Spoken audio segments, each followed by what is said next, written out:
আসসালামু আলাইকুম। আমার চ্যানেলের পক্ষ থেকে আপনাদের স্বাগতম।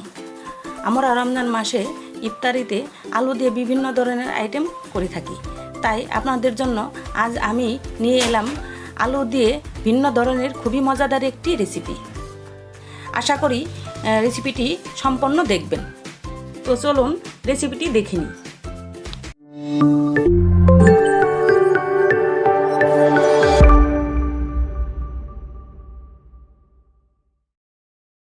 প্রথমে আমি 3টে আলু সিদ্ধ করে ছিলে নিয়েছি। এখন আমি 1 কাপ আতপ চাউল 2 ঘন্টা ভিজিয়ে রেখে ঝরিয়ে নিয়েছি, ঝরিয়ে ব্লেন্ডারে নিয়ে নিয়েছি। এখন আমি একটু একটু করে পানি দিয়ে এটাকে ব্লেন্ডার করে নেব। একটু একটু পানি দেবো এই জন্য যেন আমার খামিরটা পাতলা না হয়ে যায়।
যদি আপনাদের ভালো লাগে থাকে লাইক কমেন্ট শেয়ার দিয়ে আমার পাশে থাকবেন। আর যারা আমার চ্যানেলটি এখনও সাবস্ক্রাইব করেননি প্লিজ আমার চ্যানেলটি সাবস্ক্রাইব করে পাশে থাকা বেল আইকনটি বাজিয়ে দিবেন। ভালো থাকবেন, সুস্থ থাকবেন, ঘরে থাকবেন, নিরাপদে থাকবেন। আর এই রমজান মাসে আমাদের জন্য দোয়া করবেন, আগামীতে যেন আরও নতুন নতুন রেসিপি নিয়ে আপনাদের মাঝে হাজির হতে পারি।